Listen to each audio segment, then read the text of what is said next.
This is Iron Man. Iron Man is a famous superhero who built his own jetpack and can fly around the sky. He is a wealthy billionaire who saves the world from bad people. Iron Man is a guy in a red suit that's made out of real metal, and he has rocket feet and one giant light bulb on his suit. I know Iron Man. I see and talk to him every day. He is actually a real teacher at my school. This is Mr. Harding, and he is a true Iron Man. My name is Izzy. And I'm Paige. Join us as we capture the hard work of our 6th grade teacher, Mr. Harding. And what it means to become a true Iron Man athlete. Here comes Spartan's very own Iron Man, Mr. T. Harding. This is my Iron Man teacher. What is an Iron Man? Yes, in comic books and in movies, it's a fictional character who saves the world. But an athletic Iron Man is someone who wants to push their bodies to the last degree. An Ironman triathlon is a series of 3 long-distance races. The Ironman starts with a 2.4-mile swim, then a 112-mile bicycle ride, and ending with a marathon, which is 26.2 miles. Altogether, that is a total of 140.6 miles. In one day, it is widely considered one of the most difficult one-day sporting events in the world. The Ironman event has time limits to complete the race. The race typically starts at 7 o'clock a.m. Some athletes finish the race at 12 o'clock midnight. The mandatory cutoff time to complete the swim is 2 hours, 20 minutes. Any participant who completes the triathlon within the 17-hour time constraints is designated an Ironman. The history of the Ironman goes way back. The single-day endurance event, now known as Ironman, was created by Judy and John Collins, a couple who moved from California to Hawaii in 1975. It all started on February 18, 1978. 15 participants embarked on a journey. Judy and John Collins saw their dreams come true with the first ever Hawaiian Ironman triathlon. That event now marks the start of modern triathlon in the U.S. Gordon Holler was the first Ironman, completing the course in 11 hours and 46 minutes. Today, the Ironman is organized by the World Triathlon Corporation, the WTC. Hundreds of thousands of triathletes from around the world have challenged themselves to prove friends, loved ones, and even just themselves that anything is possible. Judy and John said to each other, "If you do it, I'll do it." And John famously added, "Whoever finishes first, we'll call him Iron Man." For the last 2 years, we have been following Mr. Harding around capturing his training and races. We wanted to see what it takes to become an Iron Man. We were curious. When did Mr. Harding want to accomplish this athletic goal? When I was 7 years old, I used to sit on my mom's living room floor and watch Ironman on NBC. They would do it in Kona. And at that age, I knew that I wanted to do an Ironman because all these participants would go out and do the Ironmans, and I was always intrigued and got a little emotional when they crossed the finish line. So I said to myself, when I was 7, I've always wanted to do this. And so I used to run half marathons, trail runs, and I finally got to the point now where I can do a full Ironman. Mr. Harding did his first full Ironman last year. For his second full Ironman, he wants to beat his time. This year I want to try to get under 12 hours. So for me, this year's Ironman is just trying to beat my own time. The Ironman has 3 sports built into one big day. Every athlete has their own favorite sport during the race. Mr. Harding's is the running. Running is my favorite aspect of the Ironman because I've been running for years. I've done 17 other marathons before, so I've been running for many, many years. The race really starts when the run starts. So the swim portion is not my favorite part because I only learned how to swim about a year ago. The bike is fun because you just get to coast and bike, but the running is the best part. How do triathletes train? A lot of them get coaches. A triathlon coach helps train the athlete. Mr. Harding has a coach, and his name is Mark Cavallero of Cav Tri Coaching. His coach has done 22 full Ironmans. Mr. Harding ever say he wanted to give up? No. I know he felt that way sometimes, but he never said it. And I think during the Ironman itself, since it's such a long event, there's times where you do feel like you want to give up, but if you just keep going, things end up working out. Why do you think athletes want to do an Ironman?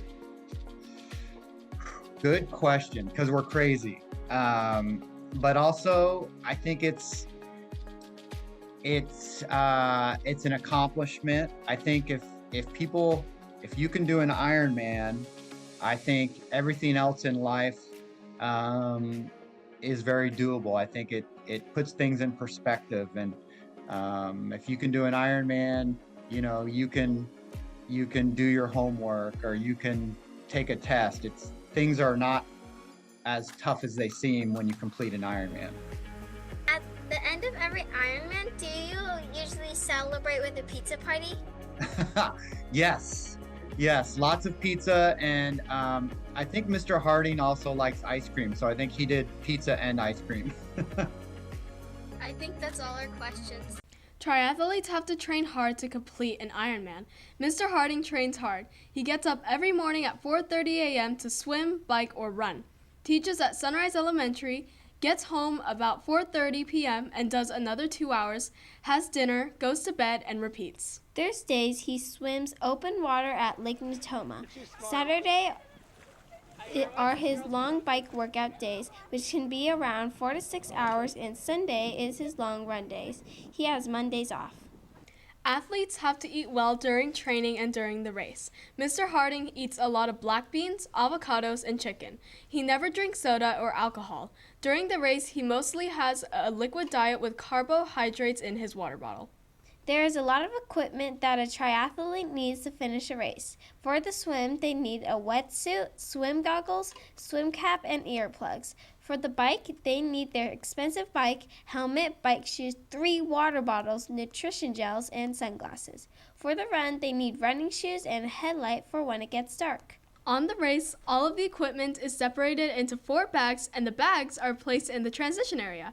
At the transition, each athlete changes their clothing and switches out what they need for the position of the race. It was really fun to be at Mr. Harding's Ironman races. On October 22nd, 2023, he completed his first full Ironman. For his second Ironman race, he wanted to beat his time and get under 13 hours. It's a year later, October 27th. 2024. Here is Mr. Harding's second Ironman race. This is my Ironman teacher. The Ironman transition area was at the Sacramento River Cats Stadium. Mr. Harding arrived at the stadium at 3:30 a.m. He set up his 4 race equipment bags in the transition areas. He got on a bus to the start line. On this day, there were 5,580 athletes in the race. The Ironman course start line was at the Township Park. Athletes swim down the American River and turn onto the Sacramento River, ending at the Sacramento Tower Bridge. Every 3 seconds, they would release 4 athletes into the water. Every beat, 4 guys going. Let's go Spartans! Let's go Spartans! Mr. Harding started the race at 7:22 a.m. As he jumped into the water, panic kicked in, which forced him to a slow swim start. The swim is not his favorite part of the race. You could see him treading water once again. Panic is over, and he starts his swim.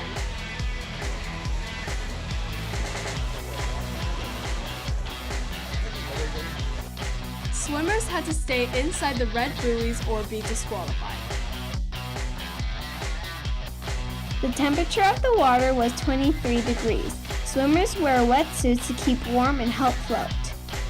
4 large sea lions were there to cheer on the athletes. They swam up from the Pacific Ocean. Mr. Harding had a good swim.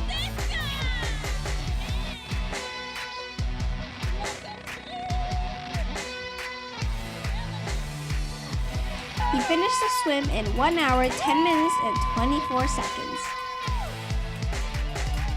Athletes had to run 1.2 miles from the swim bank to the River Cat Stadium. This is called transition number 1. Running in a wetsuit is tough, so they have race volunteers who strip the wetsuits from the athletes.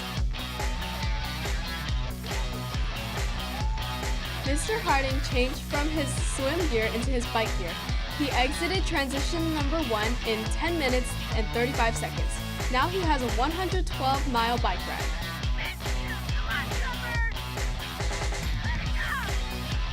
The 112-mile bike ride went from the Sacramento Rivercat Stadium along the South River Road all the way out to Cortland and then back to the Rivercat Stadium.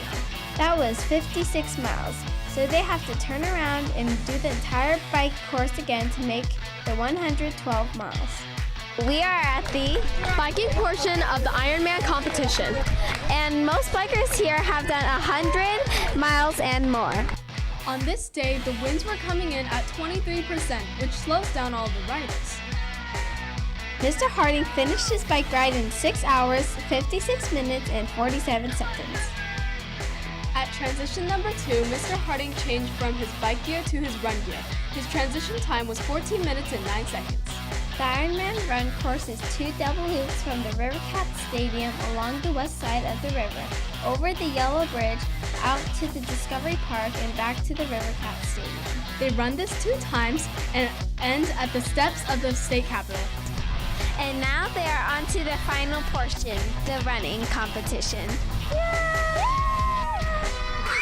Mr. Harding leaves the transition 2 to start his 26.2-mile marathon. He has a good run but starts to feel sick at mile 14. He throws up 2 times. His coach gives him a talk and they decide to change their food and drink the on-course electrolytes. This helps Mr. Harding's race. Good job, everyone! Along the marathon course, Mr. Harding has a ton of support from his family, friends, teachers from his school, and other athletes. At 10:01 p.m., Mr. Harding makes his way to the final mile of the marathon.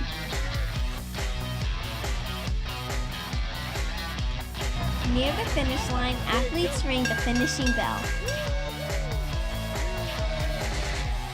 Mr. Harding finished his second Ironman! Congratulations! Mr. Harding finishes his second full Ironman at 14:39:33. He did not make his goal time. This is my Ironman teacher.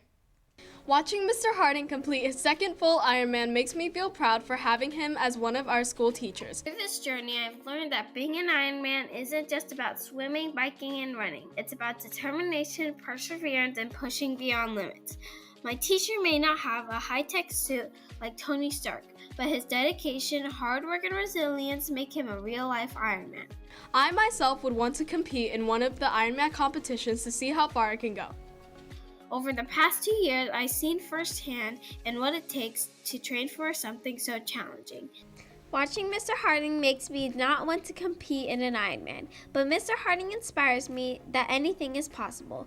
Success isn't about being the fastest or strongest. It's about commitment, resilience, and believing in yourself, even when things get tough. We all have potential to be Ironman in our own way. Isn't in the suit, it's in you. The real Ironman behind the mask. This is my Ironman teacher. Trevor Harding from Folsom, California. You are an Ironman.